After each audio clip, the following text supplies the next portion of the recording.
Wayne, welcome to the estate. I'm glad to have you, Glad my to be friend. here. Glad to be here. Cheers. Indeed. Cheers, indeed. We should- What's your poison? We should. It's a Riesling, a German Riesling. German Riesling, so a little sweet. Definitely, definitely drink to get through this. Yeah, well, you'll need it. Yeah. I have that effect on I people. understand. Me too. Yeah, well, I don't like sweet drinks, so it's scotch for me, and they're not paying me, so, But Lagavulin, if you're listening, Yeah.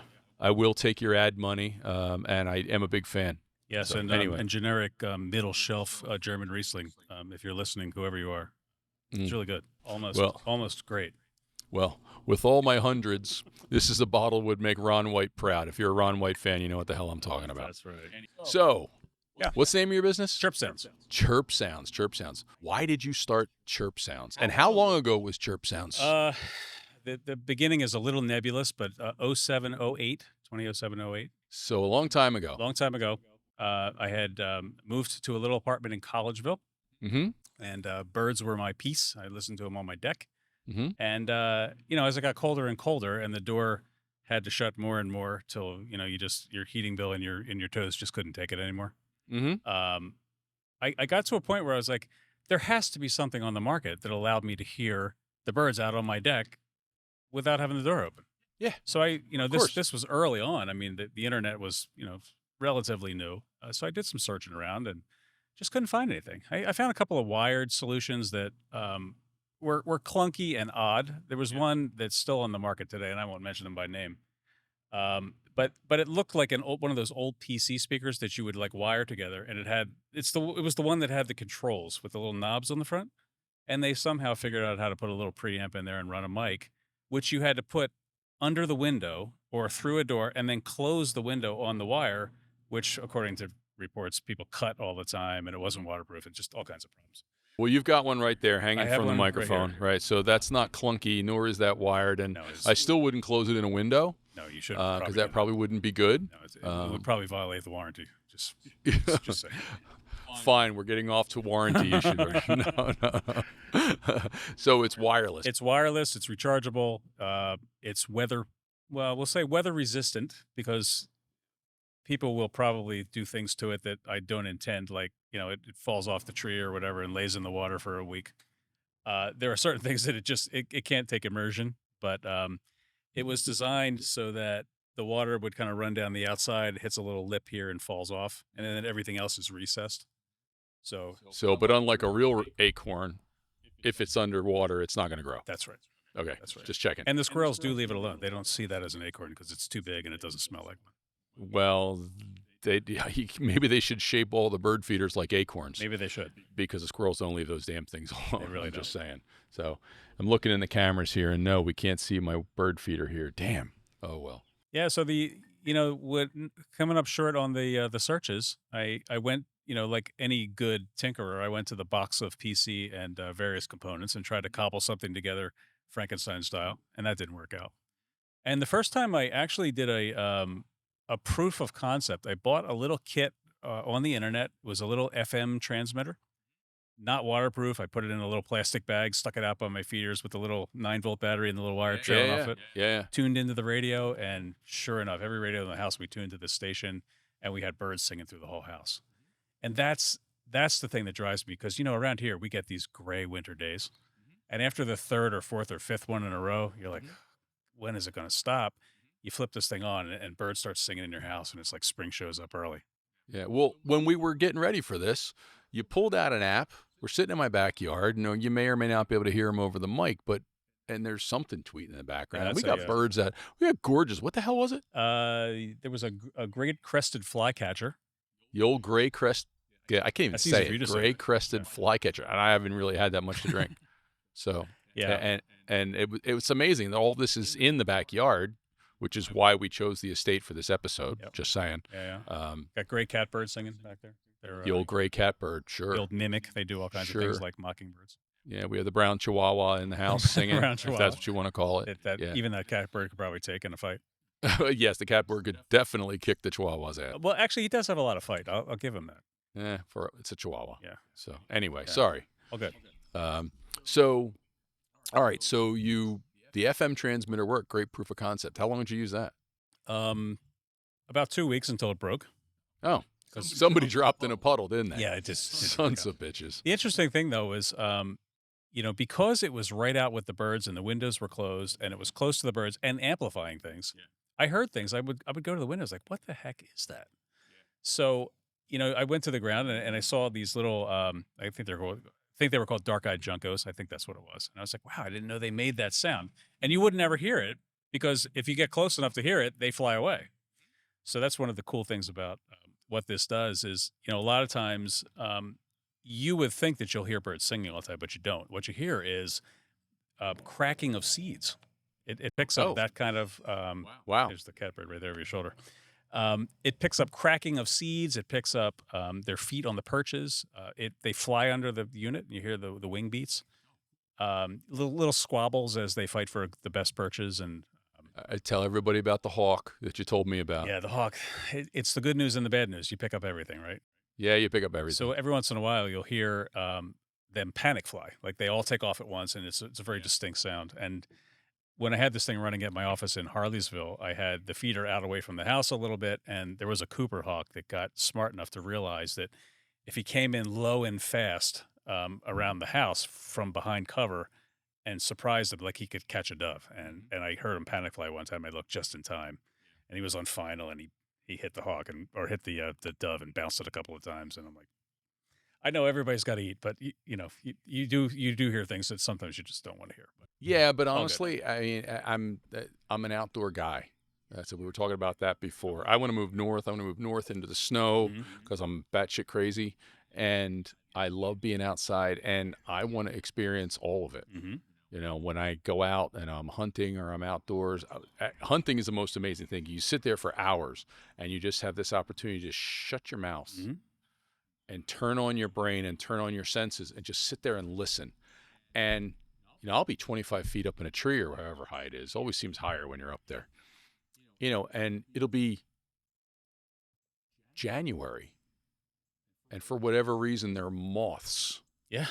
that are, out in January. And just all of a sudden you just start to experience all this stuff, and you start to hear the birds, and you hear this stuff. And for me, I want to experience all of it. It's not just to be out there for the one task. It's because I want to sit there and just enjoy that Want to peace. be And part of it, so immersed in it. exactly, Right? right, exactly. And ever since Dad used to go, oh, there's a hawk. I followed my dad's footsteps. So that's the kind of thing that I like. If you really appreciate nature, you appreciate all of it, Here's a fun fact. in my opinion. So Here's a fun fact. The sound that you hear when they show an American bald eagle on the screen, the sound that they always play is actually a red-tailed hawk. yeah, I had heard that I feel so recently. cheap. I just learned that not too long ago. Yeah, I heard that on the Meat Eater podcast. Yeah. Yes, knew? and it was a trivia question. Yeah. And I'm like, really? Huh, Yeah. go figure. And the American bald eagle kind of has like, sort of a Roseanne Barr kind of a tone to it. Like I probably would have picked the hawk too. Yeah, well, probably the bald eagle doesn't smoke as much, so it probably doesn't sound that bad. Yeah. But whatever. But if it could curse, it might.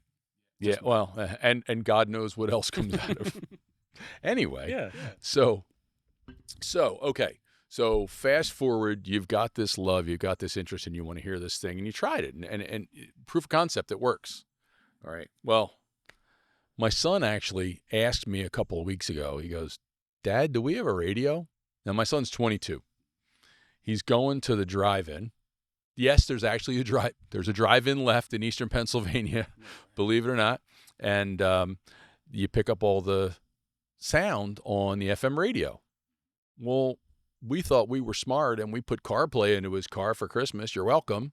And there's no more FM radio. So he said, "Dad, do we have a radio?" As it turns out, we do have a radio. So I gave him a radio to take with him. Happens to be a really good one. No, it's not the big TV console, size like we had, Yeah, exactly. For us Gen Xers and that actually might remember that. But, nobody has an FM radio anymore. So I'm guessing I know where this went. What's next? Yeah. What's next for Chirpsounds? Yeah. Well, How'd you get to the next step? you mean as far as the development goes? Yeah. Well, I started finding people to help me, obviously, because I have a degree in biology, and sort of a minor in chemistry, but I don't have the kind of skills to design electronic circuits. Mm-hmm. and since there wasn't anything out there, I started looking for, things that I could cobble together. And just didn't find anything like that. So I had a friend who's a lawyer, and he found some folks. Dan Hull, it's a little shout out to my buddy Dan. Big electronics expert. Not no, actually high powered corporate lawyer. Oh, okay. But All right. Same thing. Dan was helpful because he knew a lot of people, and he did some networking, and he found some engineers that were willing to help me out in a very mercenary kind of way, and take very little of my money to do it. Designed some sort of like wired circuits. At some point we just decided that the technology for wireless was not going to work for a number of reasons, right? For one thing, you need to power it by batteries, and at that time, you didn't have too many choices that would work in the cold. Yeah. It's a of chemical course. process, right? You're just going to get Mhm. so much out of it. Yep. So that combined with the power consumption of what was available at the time, which was really only Wi-Fi. Bluetooth was out, but it was only just for like peripherals, like plugging printers in and things like that. So we kind of went down this wired road, tried that a little bit, came up with some prototypes, and some of the best audio I still have was taking that little wired prototype and cobbling it together with later Bluetooth transmitter that I plugged into the port. I put a little battery pack on it and put it under a squirrel baffle because it wasn't waterproof in any way. And I got some really good recordings, and then went to a trade show for birders called the Biggest Week in American Birding up in Toledo, Ohio. And in that week, we showed a loop of that concept with had like a camera just shining out on the yard, a Yeah. little receiver on the camera, so it was right into the Mhm. camera, not like this high tech setup you have here, but was able to show this 1 minute loop, and people came by and they're like, "That's amazing! That's exactly like when is this thing coming out?" We had the president of Wild Birds Unlimited stop by the booth because somebody put a little bug in his ear that this thing was over there, and it just sort of snowballed from there. I think we added 200 people to our mailing list that day, or over the course of maybe 5 days, and then kind of went through a bunch of missteps with the product. Got into a good education about minimum viable product. You bring up a really good point that I don't want to gloss over. You are the second person that's been on this show that took that risk to go to a trade show. And the purpose was viability, Yeah, feedback. right? Get feedback, to do research, and to see if there was actually going to be a potential market for it. But that's not cheap, Right. right? I mean, but you take that risk. But you're now the second person. You're the second person who's come in here and done this, and that's what it's about, right? You believe in something. At some point, you got to take some kind of risk somewhere, right? Somewhere, somehow, and I love hearing it, and it could very well be the thing that makes this a success in the end. If you could find a place, it may come all the way back to that trade show. Who the heck knows? Yeah, it's a leap of faith, right? I mean, but everything on this table at one point didn't exist, and somebody had to create it and Yeah, go through the process of bringing it to market. yeah. And They can't see what's on the table, but trust me, it's a lot more than a bottle of scotch. There's a lot of hardware here. So, I just decided that, I'd had other ideas that I came up with and didn't do anything with it. And later I saw them on the market. And I was like, man, that was my idea. So I just decided to start working on it. And, didn't really make a lot of progress in the beginning, got real frustrated, kind of put it down for a while and just sort of moved very, very slowly until, maybe the last 5 years really made all of the progress. Got some prototypes, proved that it was able to be done. And, the last step was, the main chip that the whole thing was based on went end of life toward the Yeah. end of, say, 21. And I had to take a step back and redesign this thing. But that was a blessing in disguise too, because then I was like, all right, instead of taking this approach where I think I'm going to spend some engineering money, I should future proof this thing. No, I whacked all that stuff out. I spent a good month taking a good hard look at the spec and just taking everything out that didn't need to be there to produce what I wanted this thing to do, which was pick up the sounds outside and stream them through the window to a speaker. Right. Right. So I got real clear about that. Found a really, really talented engineering firm up in State College called Warlow Engineering. Another name drop. He's a big Another name dropper. drop. Hey, Yeah, a lot of people have helped me get here. Well, then maybe y'all should, help the man out. Better I yet, should probably have them on the podcast. Yeah, there you go. Come on the podcast. I'd love it. Love interviews with entrepreneurs. It's great. Yeah, so they did a fantastic job. We ran some prototypes that came out, and they were a little bit too good, actually. Who's ever heard that before? right? So they were just too I good. mean, there was just so much more gain, right? So you're Yeah. getting a lot more signal from the microphone. And I had the thing sitting on the counter in the back room of our house where we were in the living room, and all of a sudden a helicopter flew over low, and it was just so loud that it almost vibrated the speaker right off the counter. So we took a step back and did some things to make sure that there was some limiting and all that. And what we have today in here is just amazing. I love it. I love it. Yeah, I mean, I remember getting, when we had that first conversation about it when I was back in RF and electronics business and you were looking for Bluetooth chips. That's when I found out about it. Yeah. I'm like, I mean, that was a long conversation. You're saying I need anybody in electronics who can help me find something because I need a Bluetooth chip. But it was a great story. God, I think we must have been on the phone for at least like an hour and a half. But, Yeah. part Several of it was times now. yeah, right. Some of it was catching up and bullshitting, but it was a great conversation. I'm like, this is fascinating. I mean, and then who knew X number of years ago that we were going to sit here and Yeah. on the estate and have a conversation about it and maybe share it with the world. And ironically, it kind of is a good thing for me to do because it fits the way my head works. Yeah. The mind of an entrepreneur, I always joke that we're kind of like the Everglades. We're about, 500 miles wide, but about 3 inches deep. And, there's just so many different things that come up. An engineer will ask you a question and they're like, yeah, let me think about that and get back to you. And you go like, I don't even know what the hell he asked me. Right. Yeah. So you right. go down that rabbit hole and you start to do a little research and you get spun up on whatever the issue was. And then you think, all right, I understand the question now. What's the answer? Right. And the answer is another rabbit hole. Right. So there's been a lot of that throughout the whole product development process. It was all kinds of engineering things like, batteries that'll work in the cold and kinds of microphones and waterproofing and housing design and electronics design. And now we're shifting to, that is essentially done. God, we hope.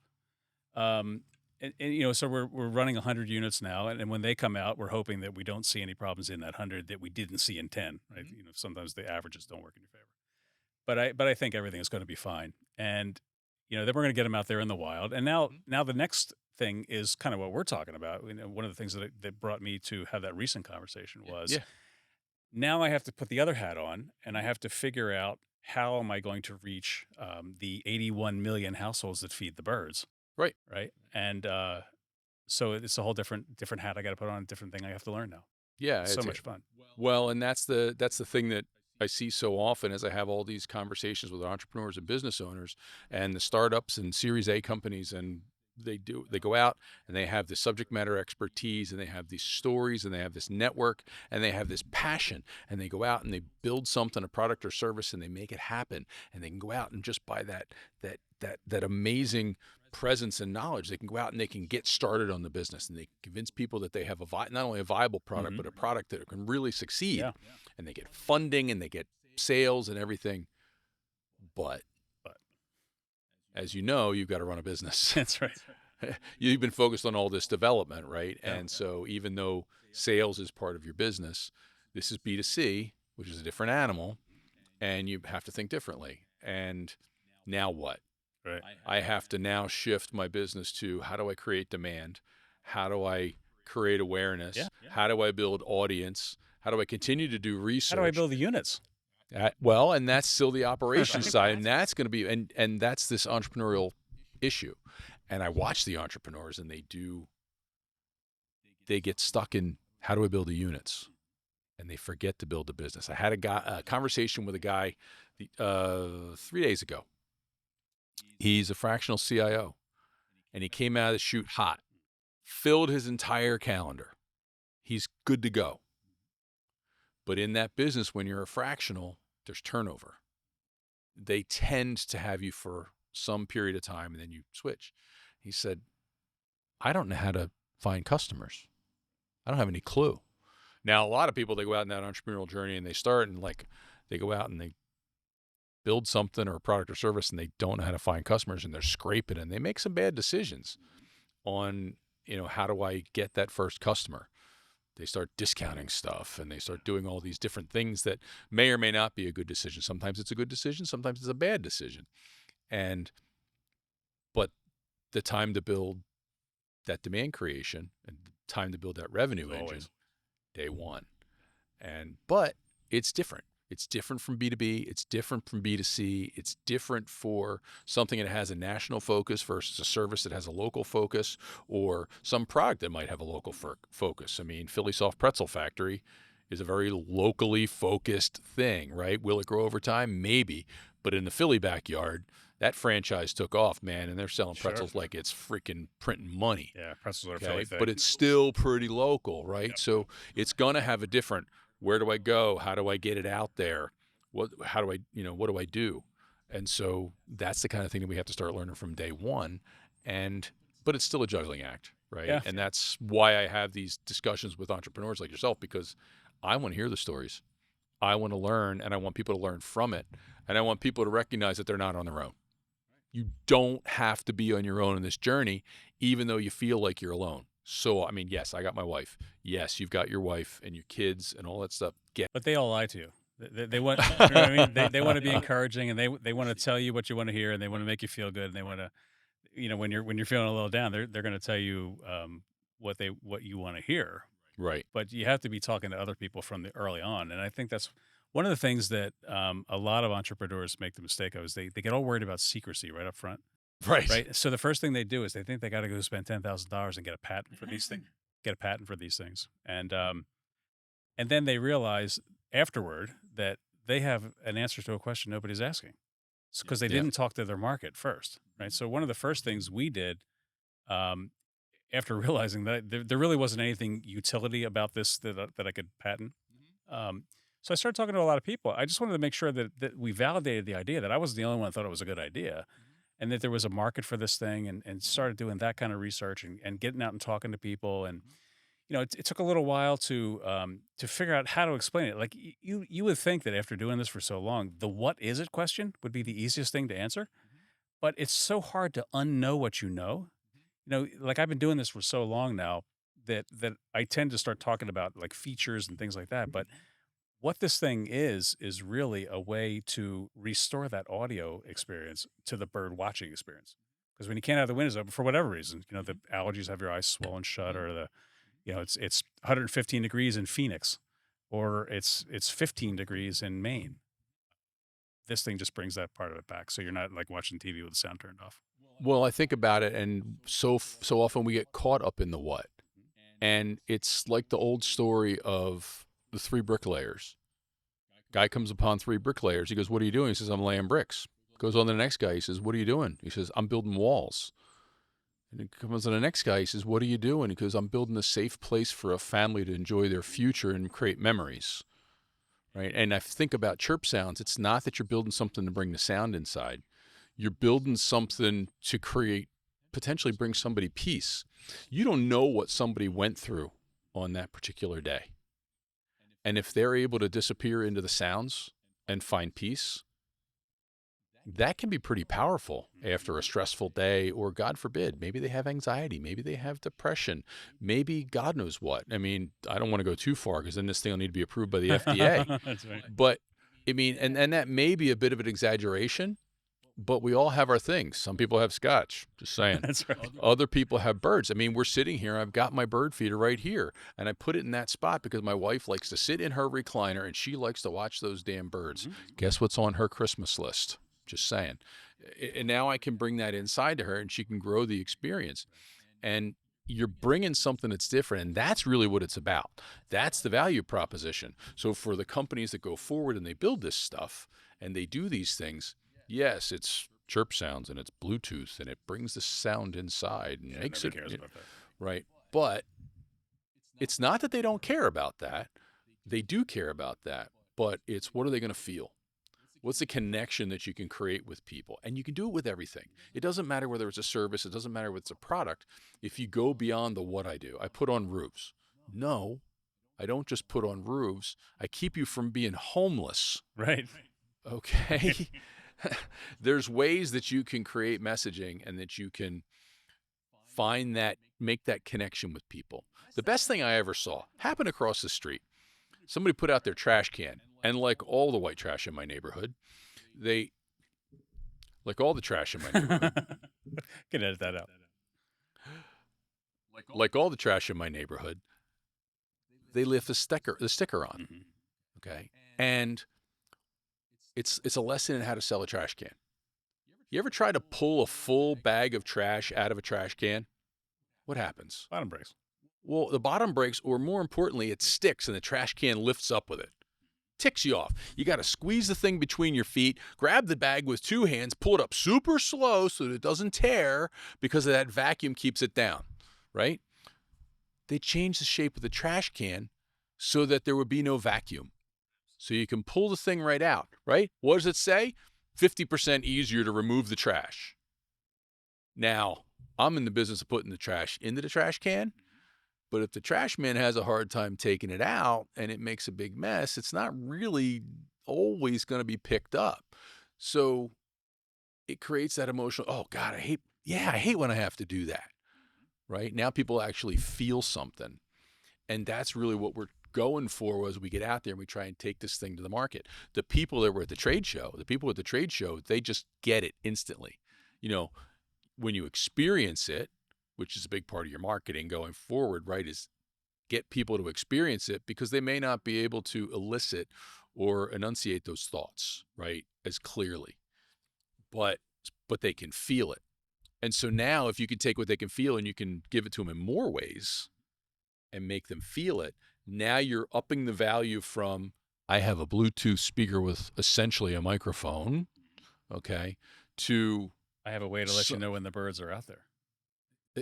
There you go. And how you're going to feel, how it's going to make you feel on a Sunday morning when you sit there with your cup of coffee in the morning. Yeah. How many times do you walk to the window looking to see if there's anything there? There's nothing there. All the time. My wife's like, I can't believe there's no birds out there today. It's like, well, you didn't fill a feeder, actually. Well, honestly, that's right now it's low because of the deer. So if we have the camera out back and we pick up the deer picking up and eating the feeder. I have an so, 8-point buck that's been working on mine at my office. Oh, that's terrible. I love Everybody's them. got to eat. Well, I don't think about it that way. Honestly, I love them in every way. I like to see them. I like to watch them. It wouldn't surprise me if some came up here with the fawns that come out. Yeah, I was waiting for that. You know, well, it happens. Believe me, they're so tame now. They'll walk right up to the feeder, and I'm standing right here. It's so it's why I have the palace, why I have the estate. That's right. Just saying. Palatial. So yeah, size of a postage stamp. Anyway, so it sounds in a way it's incredibly rewarding. It also sounds like hell. It can be. So why do you keep doing it? We have that conversation all the time. My wife has asked me a lot. She's like, don't you worry about all the money you put into this thing, and is it really going to go or not? And I just keep going back to the reactions of people when I talk about it. Just about every time I tell the story to somebody, they go, "Oh, that's a great idea. My mother, father, uncle, aunt, sister, whatever, loves watching the birds. They would love one of these things." Mm-hmm. Exactly. So there's that. There's also I don't want to get to 80 years old and look back and say, you know what, I was so close, and I let it go at the end because it was just a little too hard. Yeah. So I have a little bit of a stubborn streak. But I bet your wife loves that. She does. But yeah, I want to see this thing through. There's a degree of pride to having overcome all of these obstacles that have come up, no matter what they were. I just never let it stop me. So good. Yeah, I got a little pride in that. Well, good. So, I mean, what do you think you need? I mean, if you could read the tea leaves, what do you think you need to, for this to grow, for this to succeed? The one thing I need to make this thing grow is I need some market awareness. I need to let people know about it. Okay. I mean, we're ready.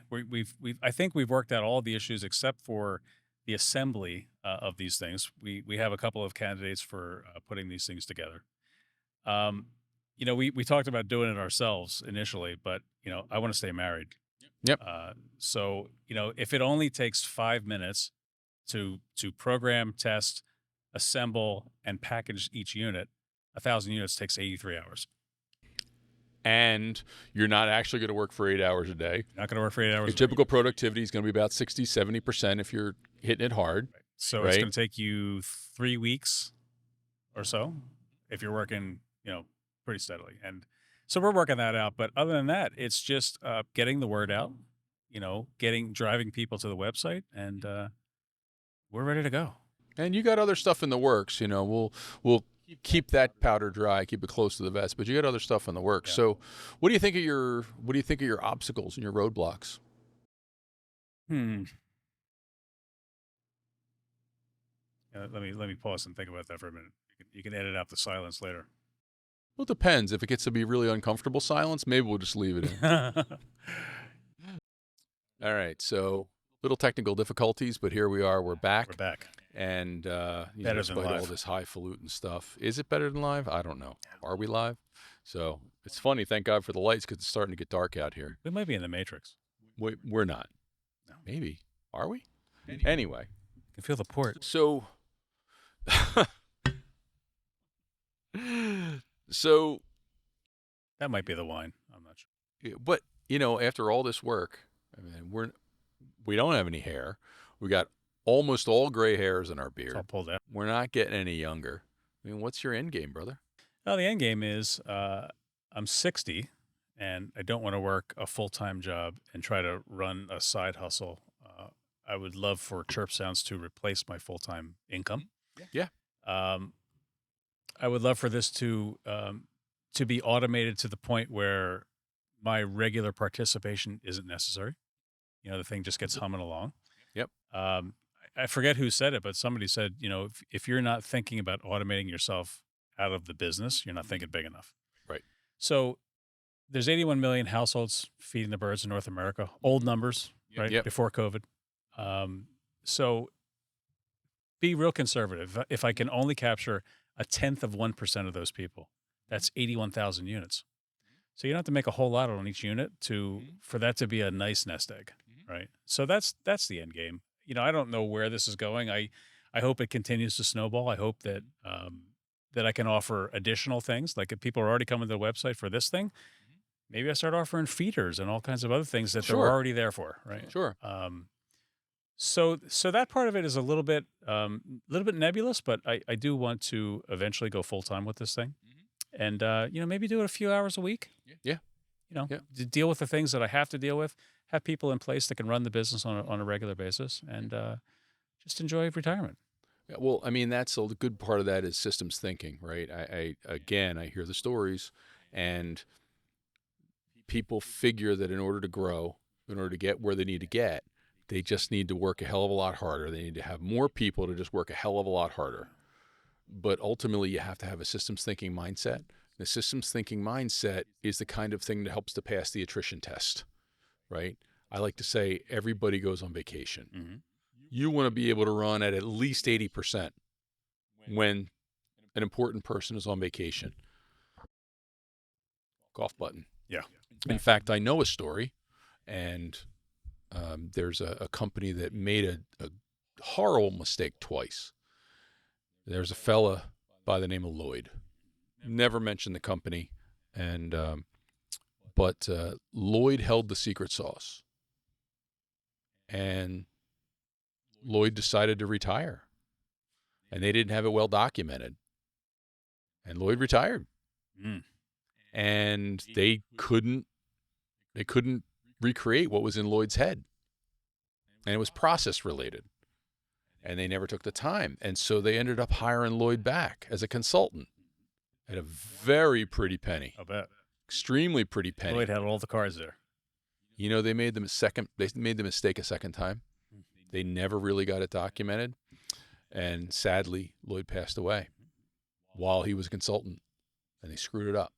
And to me, it's the systems thinking is, can I operate at, and I'm pulling a number out of the air, but can I operate at 80% if my version of Lloyd is on vacation? Right, to put it very nicely. And there's a fellow that I've met by the name of Jason Duncan, and that is exactly what he has made his mission in life.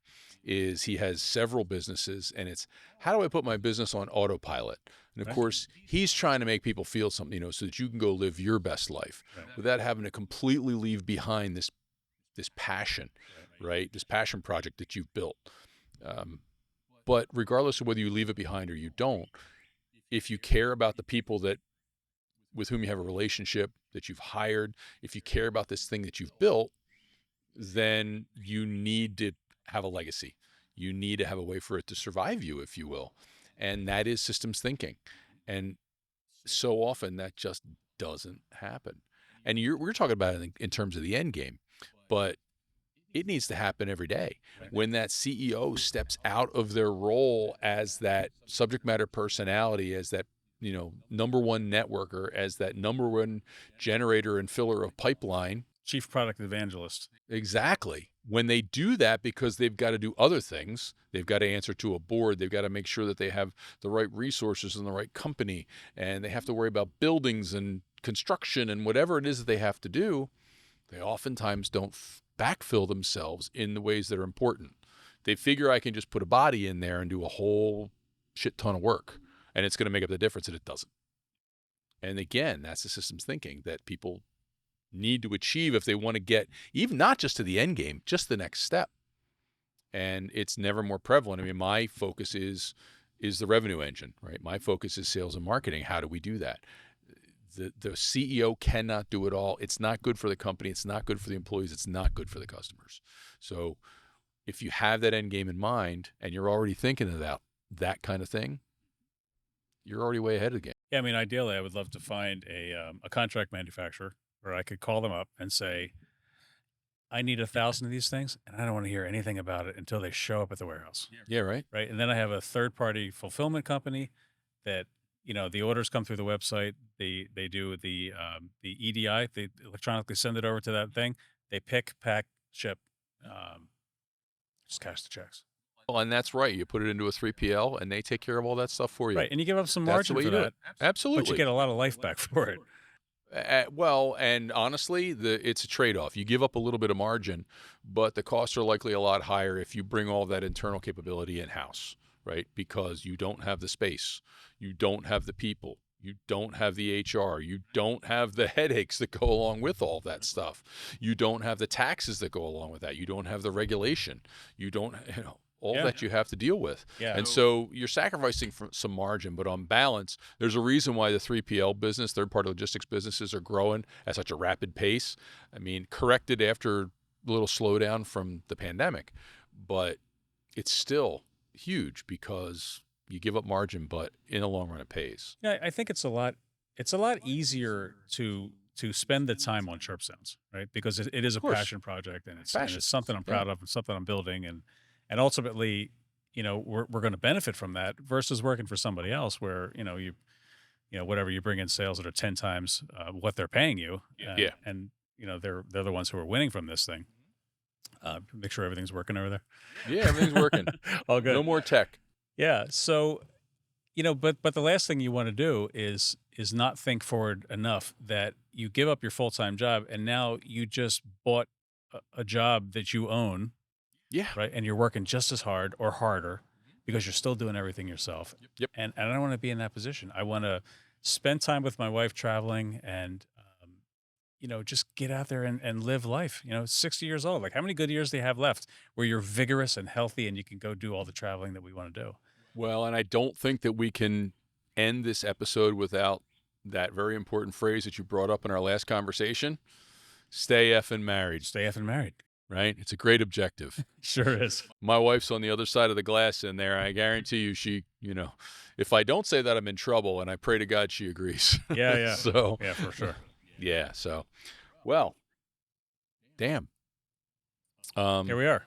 Here we are. We just burned, an hour? Something like that? Seemed like it was minutes. Yeah. All good. Dude, thanks. Yeah, thank you. Welcome to the palace. Welcome to the estate. Cheers. Appreciate the time. It's always good to spend time with friends, especially talking about stuff I geek out about, because this is like you're passionate about that. I'm passionate about this. I just love helping people grow. I love helping people to think different and find a way for them to achieve that dream. So, thanks for helping me to do that tonight. And it's, there are so many people that have helped me get to this point. Whether it's with the lawyer who happened to have a huge book full of people that he can lean on, or my stepdaughter who's a graphics designer who helped me with the logos. Love it. My ex-brother-in-law is in some marketing things. He's helped me with some things, and it's just my Carlos is my marketing guy. He's my college roommate for one semester. We're still friends 40 years later. Love that. So lots of people have stepped up and told me about blind spots that I had that I didn't know about. you don't know what your blind spots are. You don't know what you don't know until you get into this thing. And I think it's good to have people around you that will pump you up and support you, but there's also good to have people around you that have different skill sets than you do.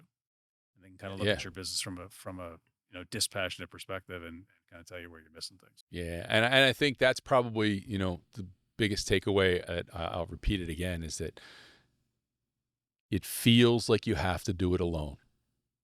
But there are people out there that are living it, and people are good, and people do want to help people to succeed. We just have to be brave enough to ask. Sure. And ask the right people at the right time in the right place. And sometimes it takes a lot of asking because people got their own lives, but they are out there. You have to ask people who have a reasonable chance of having a good answer too. If you're Well, looking for a fair relation enough. device, you don't want to ask somebody that's been Well, divorced 5 times. Fortunately, I hope you have a built-in bullshit detector. So It's pretty refined. very good. Very good. Yeah. Well, Cheers. my brother, thanks. Thank you. Always a pleasure. Take care. Hey, everybody. Thanks again for playing along. You know where to find us. Everything you need to know about Chirpsounds and my buddy Wayne, you are going to find in the show notes. And tune in for next time. Who the heck knows what I'm going to come up with? See ya. We got to get out of here, man. The lights are starting to attract the bugs. Bye.